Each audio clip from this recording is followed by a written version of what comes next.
Hello and welcome from Dreams to Reality, a Business Tale podcast interview series. I'm your host, Jerry Covella, and today I am joined by Joey Romanczuk, owner of Restapros of Hudson County, a restoration company based in Jersey City, New Jersey.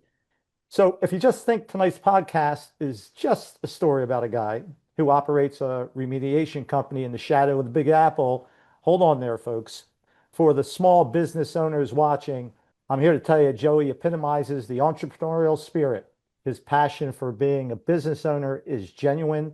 So take out a pen and some paper. You won't want to miss the priceless pearls of wisdom that Joey shares with us today. Hey, Joey, welcome, my friend, and thank you so much for joining the podcast. Would you like to kick off our conversation by telling us a bit more about you and your cutting edge business? Hey, Jerry. I'm very happy to be here. Again, for those listening, my name is Joey Romanczuk. I'm the owner of Restapros of Hudson County. We are a restoration company on the other side of the Hudson River, just right across from New York. I have a pretty interesting story that led me here, which I'm sure we'll get into with some of your questions. So, full disclosure, I met Joey, what, 5 or 6 months ago, and he was looking for some coaching support. And I feel blessed that we've been working together for a few months, and we'll talk about that a little.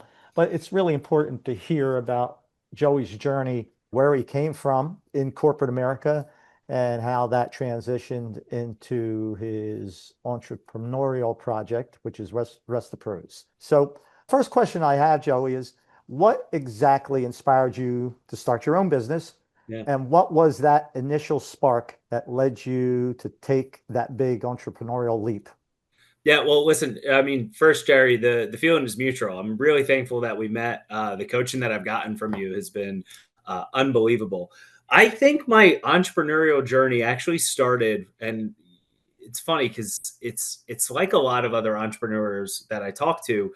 It started in high school. The big bang moment for me, looking back on it, I used to sell. I've always been a big reader, but a lot of other people weren't.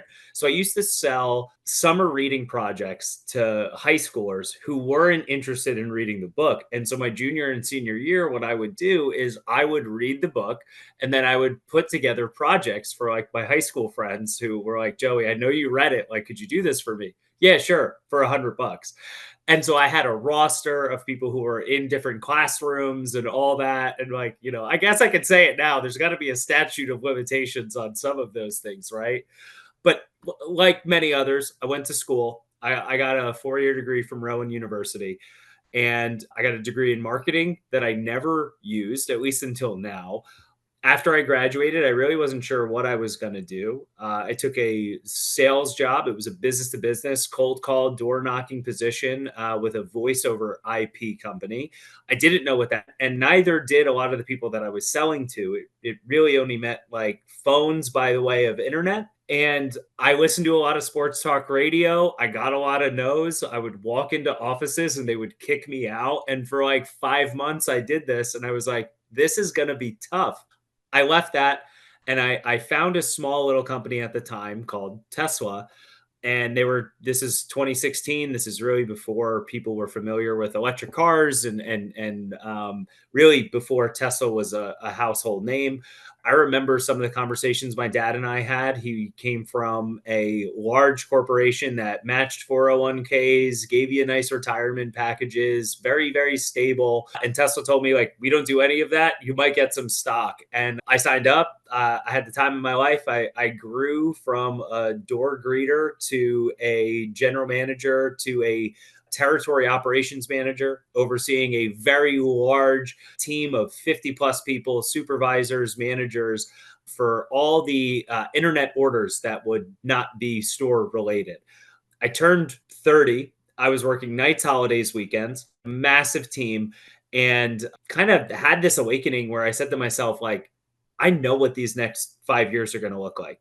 I know the closer I get and the larger I get within this company, it only means more hours. And I was really hopeful, Jerry, like when you have that manager type of position, I was really looking to be able to leverage my team to be able to get a little bit more work-life balance back.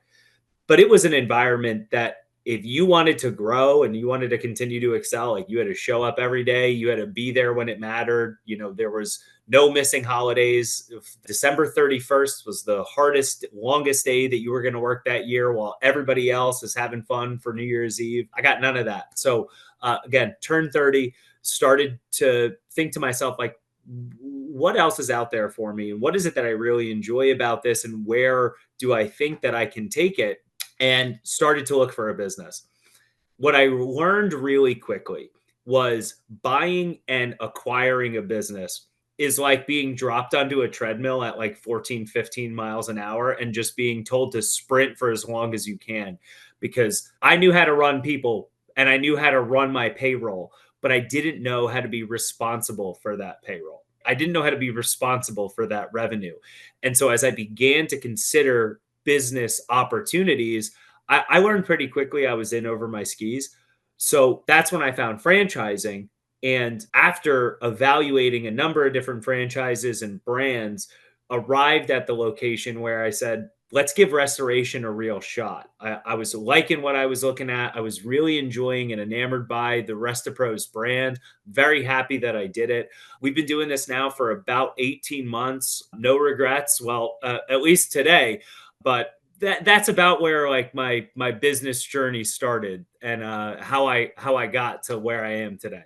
Yeah, a great story, right? What a pathway to this entrepreneurial project. So you chose Restapros, you launch your franchise. Could you share one or two of the significant challenges you faced in the early stages, and how did you overcome them? Yeah, it's a really good question, and I think we're still in a lot of those early days here. We've been at this now for about 16 months, and I think for the first 10, maybe even still today, I'm very much so figuring it out.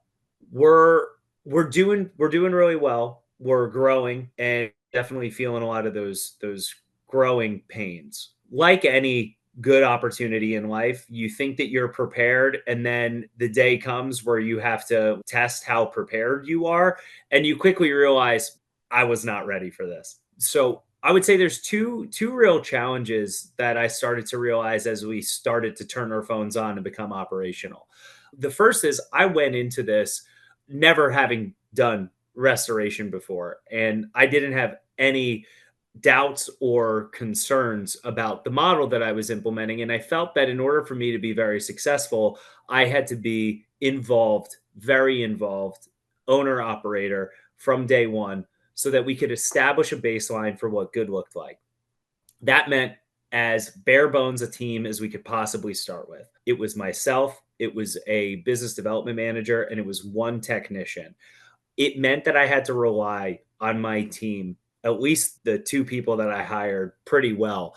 So, first challenge I realized is just how important, if you're going to do anything, the strength of your team is the most important thing. Especially coming as an outsider into a new industry, I think it's a strength of ours because I approach restoration a bit differently than maybe some other people will because of my corporate background. But at the same time, I was such a novice when it came to not only business ownership, but also restoration, that having a business development manager who was also a novice, quite like myself, was a bit of a challenge because we were both figuring out restoration.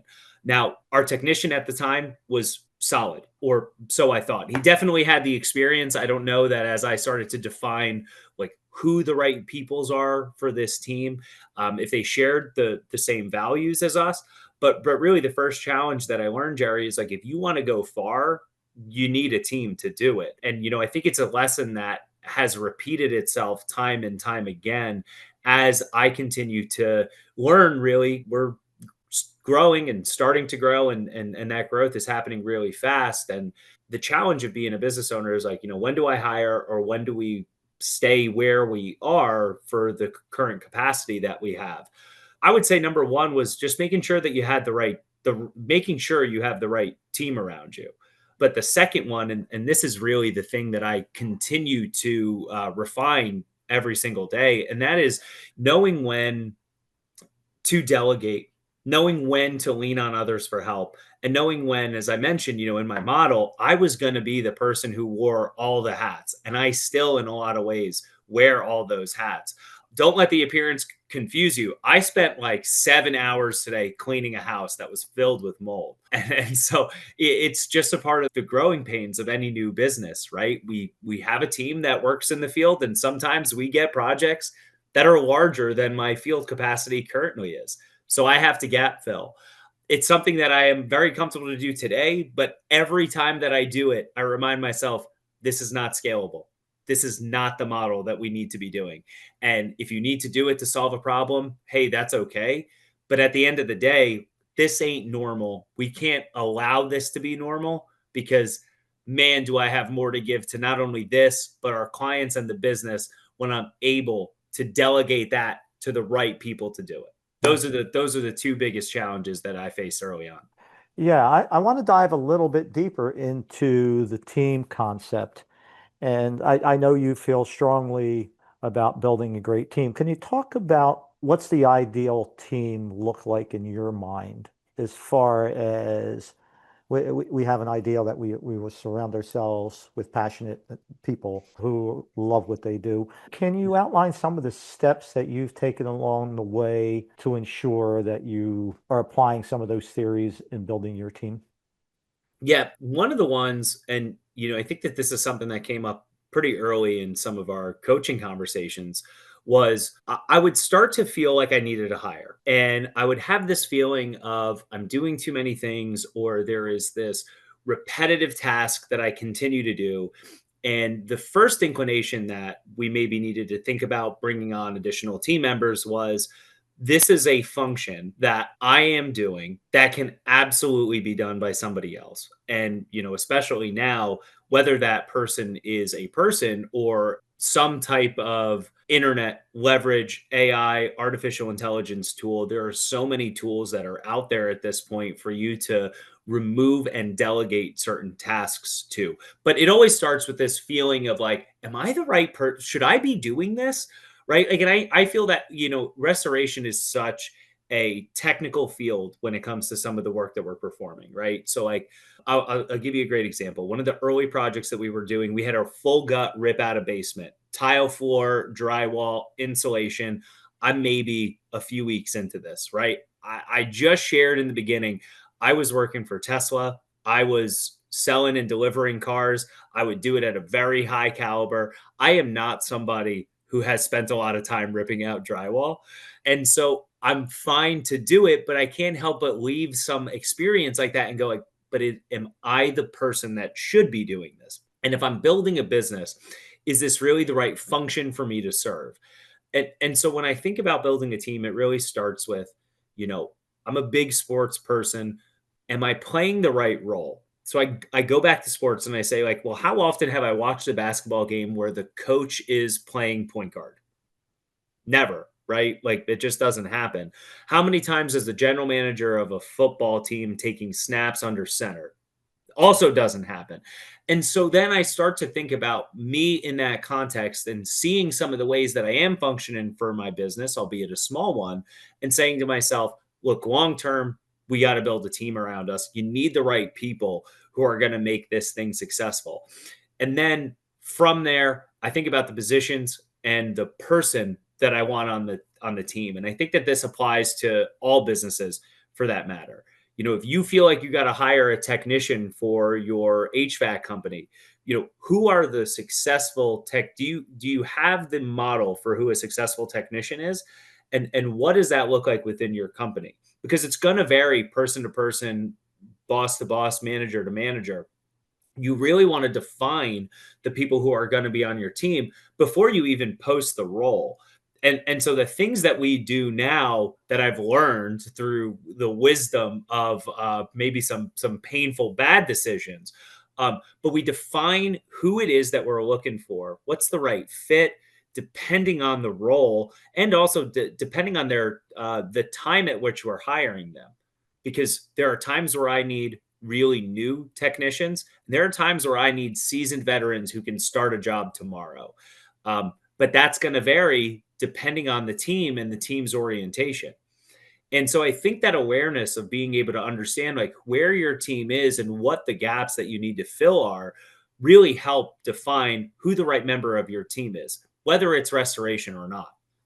I've watched your process evolve, and it's been very impressive as far as defining the ideal team members. Like what I've witnessed is you go way beyond just the skill. You're looking to fit into, I know very strongly, a great culture too. So it's you're not only hiring for experience, but you're hiring to make sure that it matches the culture that you're implementing in your business. That's one of the things that really resonates with me that I think is exceptional in your model because again, it's tough when you're launching your small business, you're growing, you have a lot of activity, and it's like, gosh, who can do this? Let's look for someone with experience.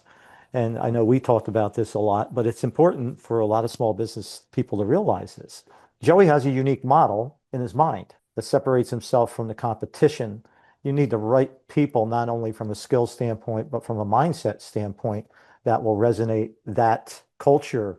If you're out and you demonstrate that, hey, we're a caring company, we'll do anything for our customer, that's not just a slogan, that's who you are from a cultural standpoint. And what impresses me the most is you're building people that have that passion, not just for the work, but for the service they're providing because it's so important. That's a foundational element of your business. Like, what we're doing is not just fixing. We're relieving stress for people. We know how they feel, and all those things that come into mind are really important. You're very humble about what you're doing, but for me to witness it, it's been a breath of fresh air because, I mean, from a coaching standpoint, the model you're putting in place is ideal. It's your model. You created it, you're pushing it out there.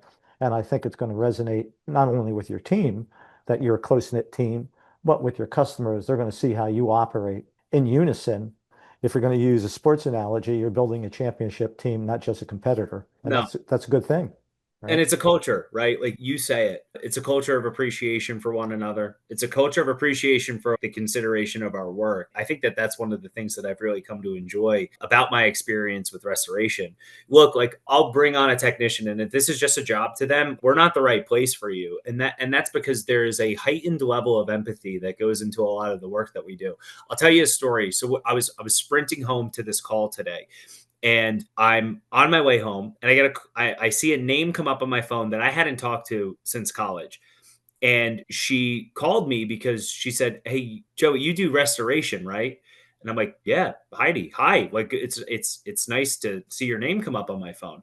And she just shared with me that her and her husband had just had a baby. They were at the hospital for the last 5 days having their firstborn. They came home and there's water pouring down from their sinks because a joint in a bathtub went. And unfortunately, they live in an area where it would be far too far for me to service.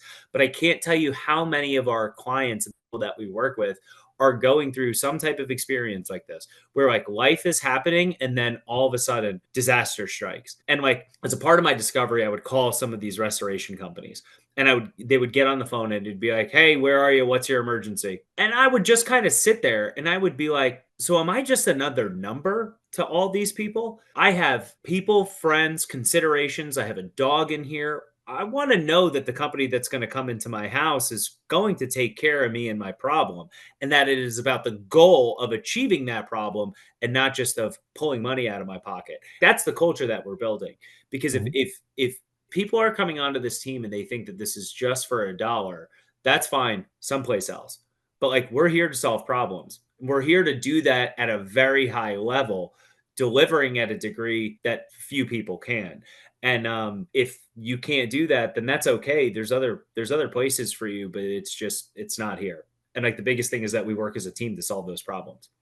Again, I'll offer some insight on our conversations, but I know you're passionate about this concept of being there for people in need. Again, the vision looks great. Putting that into play is quite the challenge, right? If you say, hey, we get a call, we're going to be there and we're going to help you. And I know that's your mission, but you think about the implications of that. You're working someplace else, you get an emergency call, Some companies that say, hey, we're sorry, but we just can't help you. I know you're looking to elevate your business to accommodate those types of individuals. And I mean, that's a credit to you because that's an intense model that you're putting together. But So your passion for it, your personal passion to help people is a driving force, which is great to see from an entrepreneurial standpoint. We always ask ourselves as small business people, why do I exist? And like you said, it could be about dollars, but dollars are quite frankly shallow. It has to be much more. What do you get up in the morning to do? Very rarely do people just say, well, make a few dollars. It has to be attached to an emotional reason, right? If you say, I just want to help people and make sure they don't feel that pain, which I know is your mantra. I think that's a great message for a lot of entrepreneurs. Like find something that you're urgently passionate about, and then drive yourself to do incredibly great things. And I think that's the path, quite frankly, my friend, that you're on. It's uh, not about just being a company. It's about, like you said, saving people in distress and feeling their pain as much as they do, so you can accommodate them as well as humanly possible. And that's that a lot of people would hear that and go, "Ooh, that's a lot of work." It sure is. it sure Right? is. No, it 100% is. And I think sometimes, I got to put my money where my mouth is, right? Like a couple of days ago, I spent like 6, 7 hours in an attic, and it's August out here in New Jersey. It is hot, and I'm doing it. I get to my car, I'm driving home, starting to like kind of decalibrate from being up in an attic. Your body goes into this weird place of like, I'm up, I'm down, I'm up, I'm down. My brain is fried. The phone rings, and it's at that moment, Jerry. It's like, not only is that a call coming in, but it's like, are you going to deliver on the thing that you say that you're going to do? And that is emergency service. And this is where it goes back to the model, because as we're talking about some of the challenges of being a business owner and delivering that model, you start to learn just how effortful it is without a team. And it goes back to a team, because if you don't have the right pieces in place who can deliver some of the things that you're trying to do, it is certainly difficult to do it on your own. I've experienced that myself firsthand. And, you get those emergency calls, and yeah, sure, some of the money, we all do this and we're all in business to make a little bit of money. But you could do anything and make a little bit of money. You could work a 9 to 5 and do pretty well, or work in a corporate environment for your entire life and be fine if it's for the money. I think as I started to learn a little bit about myself in the discovery phase of acquiring a franchise brand out here, I said to myself, what was it? What were the things that I really enjoyed about my previous role with my previous employer? And the biggest thing was solving problems. It wasn't the easy deliveries that I would accommodate that were, you wouldn't even think about. Like, I never thought about those people again. But some of the most challenging deliveries where people had real problems ended up being some of my favorite clients, and people that I still talk to this day. And even some of the projects that we do now, where I solve people's problems for a living, but still problems arise, and so we have to address them. They become our best referral partners when we're able to solve their problems, even as things come up, because they know that we're not going to go anywhere. And look, I mean, it's construction, things happen, especially restoration. I have no idea what's behind this wall. We have no idea what's under your floor. And then we figure it out, and it's like, okay, things have changed. And so we have to be dynamic to do it. And if you didn't enjoy problem solving, if you didn't enjoy, having to get excited about working on a Saturday very late at night to solve a business owner's problem, yeah, I mean, it's going to feel like a drag. It's why it's so important that when you think about your model and the business you're going to go ahead and get into, that you really spend the time, just like bringing on team members, thinking about what that best model looks like. A Jerry-ism that I swear by is what does the ideal of this look like? Like, people are going to get sick of hearing me talk about what the ideal looks like, but it's something everybody's got to deploy in every aspect of their life. Because when I'm planning our house, when we're thinking about the future, my wife and I'll sit there and I'll say, like, what's the ideal for that look like? Right? Everybody's got to start there, because if you don't, then how do you know what direction you're going in? And so, yeah, man, I love it. And it's a fun, challenging way of arriving at, that ideal model and figuring out the best ways to deploy it. Again, I mean, so insightful. I hope folks are taking notes here. You're talking about referrals, and I know in my world, a lot of people are saying, I need to create a better referral network, and they overlook the obvious. Referrals are built on relationships, Hmm. right? I mean, if we don't have a relationship with someone, and that includes trust or see their passion, would we really refer someone to a friend? Probably not. If we felt uncomfortable, we would not say, well, we may preface it by saying, I'm not quite sure about this person, but you may want to consider them in an extreme emergency. So you're kind of cautioning them along the way that maybe it's not a legitimate referral. And how much confidence does that inspire for you when you're like, "Hey, neighbor, I have a plumber," and they're like, "Well, I don't really know about this guy, but Yeah, you can give him a call if you want." yeah. Right? I How heard does that feel? I heard he's available. Yeah, yeah, I can tell you why. Yeah, for sure. Great stuff, by the way. Thank you for sharing your insight because I think it's important for people to understand some of these dynamics of the business. And sometimes we overlook the obvious. And you talked about building a team and making sure those folks are representative of the culture that you would like to bring to your business. That's really important. You talked about going the extra mile to build a relationship with the customer. Why is that essential? First, because at a personal level, it makes you feel good that you gave your all. Peripherally, what happens? You build a relationship with them. They feel very free about talking about you. My analogy, it's like you're the best meal in town. So you don't have to prompt someone to go to their neighbor and say, wow, I had a fantastic meal. They will naturally say it. Our business is the same way. You have a restoration job or remediation job, and you need folks to say, you got to call Joey because he's amazing about the way he treats this. It's like his own home, which is what you identify, right? Absolutely. So kudos to you for that. I want to hit on something that I know you're committed to, but in the scheme of things, sometimes we kind of get lost, and that's work-life balance, because I know you work really hard to maintain that balance. Tell me about it, my friend.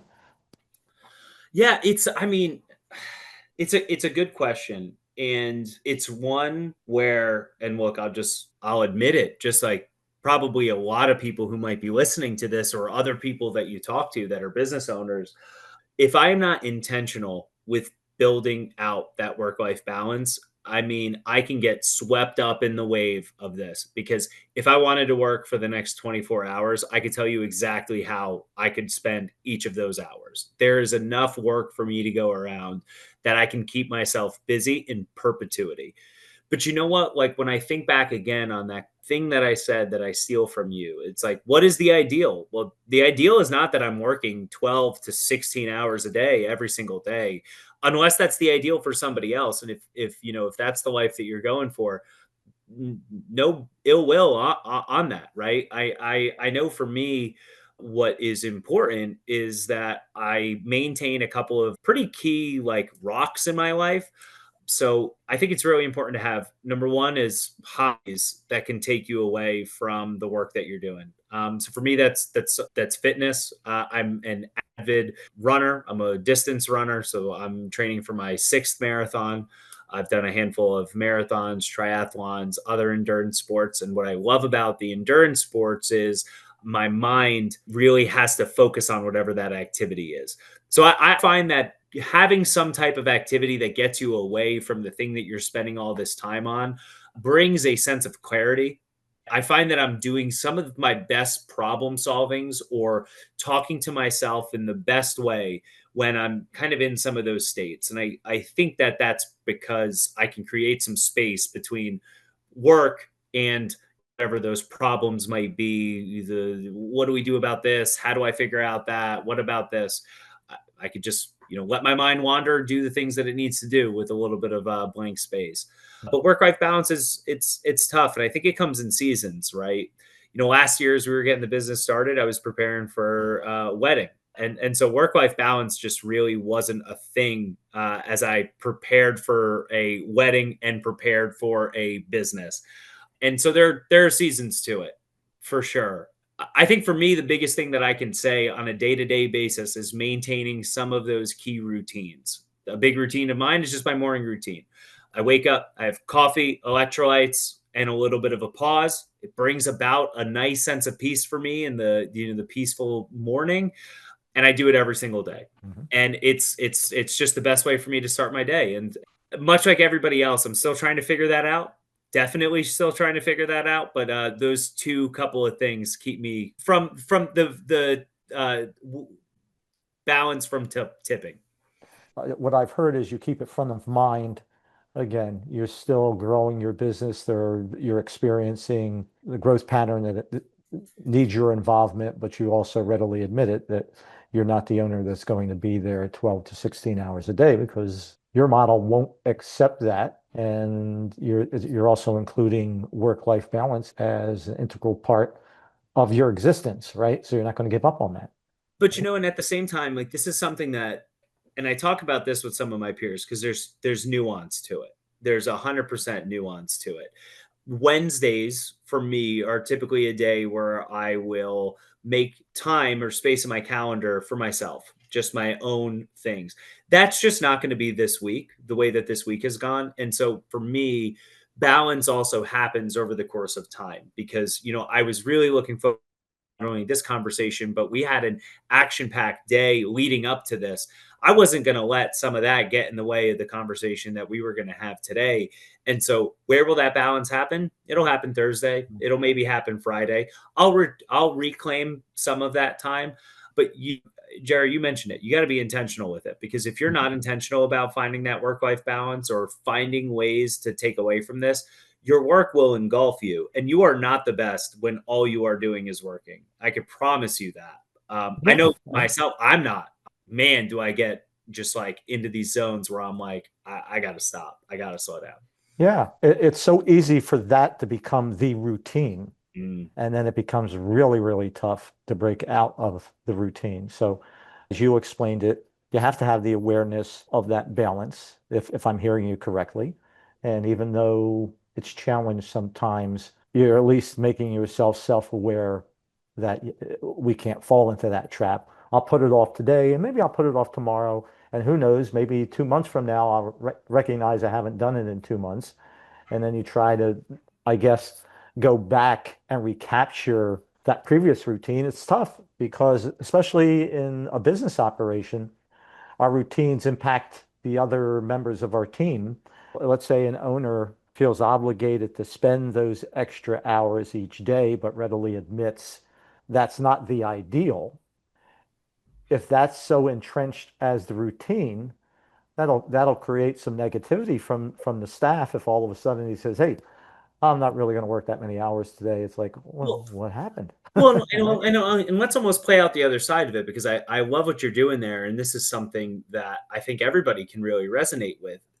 I couldn't agree with you more. Let's say you're that person who shows up for 3 hours, you're lackadaisical, your team will start to see that, right? But at the same vein, if you're the person who is showing up and you're there before everybody else, you're staying later than everybody else, and to counterbalance some of the ways that you're working and not sleeping, you're over caffeinated. And by the moment that your team is showing up, you're already zoom, zoom, zoom, zoom, zoom. And then you wonder why your team is always in that mode of go, go, go, go, go, and nobody is slowing down. They're emulating what they see from their leadership. And so if leadership isn't still and capable and solving problems and is running pretty ragged and is an agent of chaos going from fire to fire, thing to thing, that's what your employees think success looks like because they're looking up to leadership. Mhm. And so, to the point of work life balance, how do you bring your best self to work or to your business? Because if you're not able to bring your best self to your business and you're trapped in a routine of reactionary leadership, you're not intentionally leading your team and you're only setting them up for this failed version of what success really looks like, Well put. unless you're defining it that way. And if Yeah. that's the case, I don't want to be at your company. Well put, right? What you say makes common sense. But I've lived through it. I started to see it in my own team. I would show up, I would have a full whiteboard. I'd be like, okay, so this is what we're going to do. Then we're going to do this, this, this, this, this, this. And then I started to see my team show up in that same way. And I would be a little bit more at an equilibrium, and they would come in and I'd be like, whoa, whoa, whoa, whoa. What are you doing? You're moving at a mile a minute. Let's stabilize this a little bit, Mhm. until I realized I had to look at myself in the mirror and bring about that. I set the tone. Yeah. I'm the tip of the spear in a lot of ways. I think people underrate how important finding that balance is to the success of their business. I know that I have a tendency to oversteer. And when I start to oversteer and grip that wheel, that like death grip of like, hey, I gotta do this, I gotta do that. We have this to do, we have that to do. It's not the best for me or my business. So that work-life balance is really a centering component to be able to bring your best self in. So yeah, couldn't Mhm. agree more. I said we were going to have pearls of wisdom today, didn't I? So good stuff. What's the future look like for you and your business? What do you envision the next chapter? It's a good question. I'm thinking a lot about this, and you know what? And Jerry, I would almost, not to turn this conversation to you and ask somebody like you a question, and this is your show, but I'm thinking a lot about that, and that's because we're like 16 months into this. There's a lot of growth in front of us, and I think that there's still a lot that we have to achieve at Rest of Pros. But I can't help but start to think about like, hey, okay, so what is next? And is it another brand? Is it another service? What all do I want this journey to look like? And then I tell myself, no, no, no, you have so much work to do here. You shouldn't think about that next thing. But then my mind goes, yeah, yeah, yeah, no, no, no. Let's think about the next thing. So I guess before I answer, when you're talking, when you're coaching, and you have a business owner where maybe the focus should be on the development of their team because there's scalable opportunities there, but they have the shiny red ball syndrome of that next thing is also out there. How do you recommend somebody think about whether you focus on growth wide or growth like vertically? Wow, I've never had one of my guests turn the tables on me and ask me a coaching question. So I guess from a simple standpoint, I would want to know where they are on the passion scale of Mhm, their business. mhm. And I think some people sometimes just grow tired of the business, but you'd have to investigate why. Let's use restoration, an element of restoration that would re-energize them. And I mean, we had talked about, some of those models, maybe a restoration company that's involved in nothing but historical buildings, which, I thought was an intriguing conversation because Love it. you're Out here. surrounded by history every day. You have a new story to tell. That would be my like if I were I'm not planning to be a competitor, so relax, but I would love the idea of being surrounded by history every day Mhm. and playing a small part in maintaining or restoring that history. But, to answer your question, if you've lost the passion, could you really operate effectively without being passionate? And in my experiences, a lot of people attempt that. Yeah, yeah. But common sense tells you you're not going to be completely successful. You'll have a level of success, but everything crumbles around you too. If you're not enjoying what you're doing from a business standpoint, can you turn that off and somehow enjoy the rest of your life? I challenge anyone that says, "Yeah, I just turn it off at 5 o'clock and I'm good." No, you're not, right? It's I've tough. never really witnessed someone completely turn, they'll try to turn that switch off and say, well, I'm going to go home and enjoy myself. But there's residual emotions that you take home with you, right? So, So tough. So where we're going is pretty interesting to me. I think that there's a lot of opportunities still with Rest Pros of Hudson County. No question. I mean, from the early days of us turning on our phone, there was a lot of activity around what it is that we're doing, and I really envision that this group is as I have explained it to other people, I want it to be a one phone call solution to whatever your house problem is, and we're not quite there yet. So I think that there's still some opportunity for us to not only expand our service offering, but to be able to provide full from start to finish, A to Z restoration of your home from the moment that that emergency happens to being able to drive the final nail into a piece of drywall. I want to be able to return a home to a pre-loss condition without them needing to call somebody else for some part of that journey. And we're Mhm. just not quite there yet, but the path is definitely there. I've really enjoyed restoration and being able to put my own thumbprint on it in this small capacity. I think there's going to be some opportunities for us to do that and recreate some of the magic we did in Hudson County and some of these in some other places. So I would say in whatever time that I can, I'm starting to develop a little bit of a hitbox of like, okay, this has started to work pretty well in Hudson County. Like, what would this have to look like if we did it elsewhere? What is the right model? Because I am heavily invested time, energy, effort, and personally in Rest of Pros of Hudson County. I can't be two places at once. There's only one of me. So, what does going from one to two look like within the same franchise system?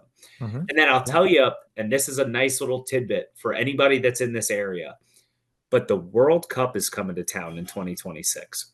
And that is a very unique opportunity for a business like mine to be ready and available to provide services for the increased economic activity that's going to happen out here.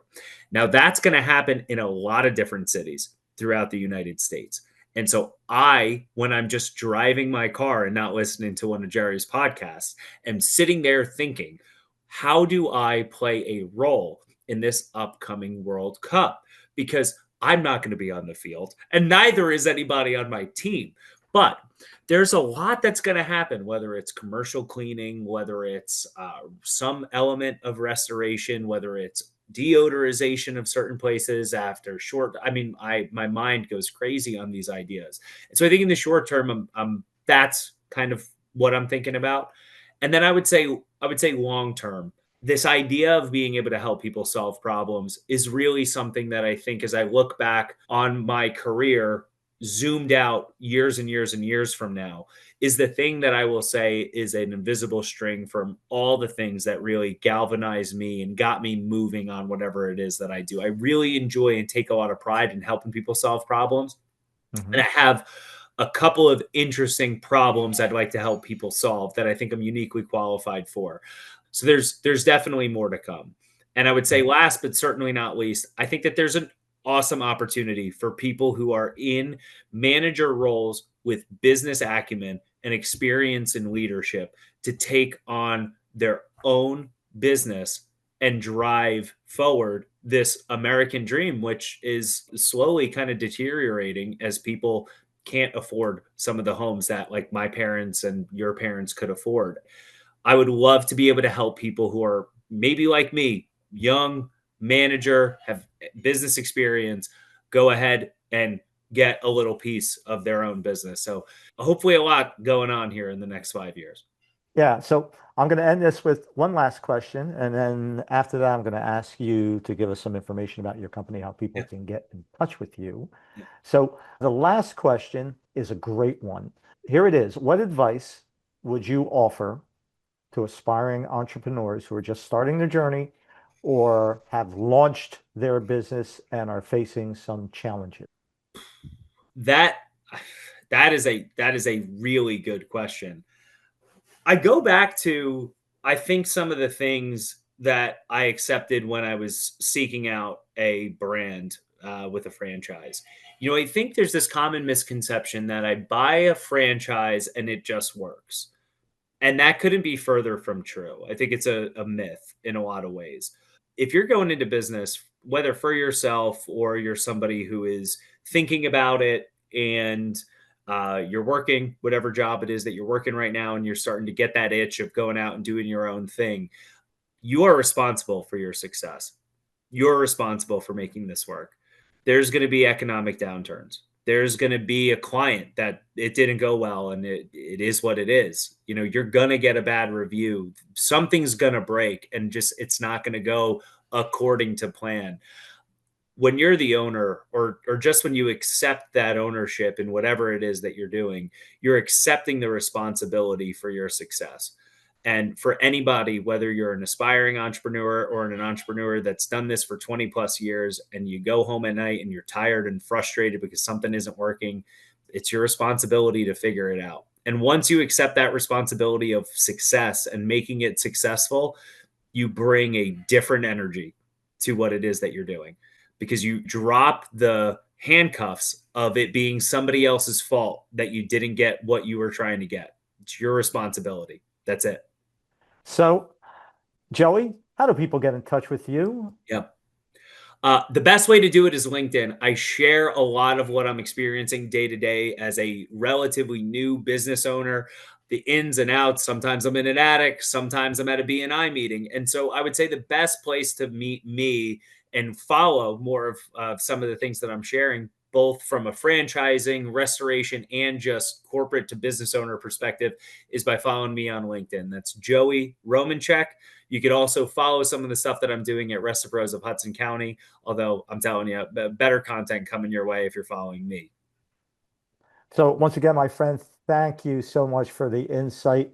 I knew it would be perfect information for our viewers. So, hopefully, the folks who are watching have taken some notes and take from Joey. Right? He's experiencing what a lot of us experience in our own entrepreneurial journey, and he's come up with some great strategies to overcome the challenges that exist for everyone. With that, I am going to say, have a good day. This is Jerry Covella. This has been From Dreams to Reality, a Business Tale podcast. We look forward to seeing you during our next episode. Have a good day, everyone.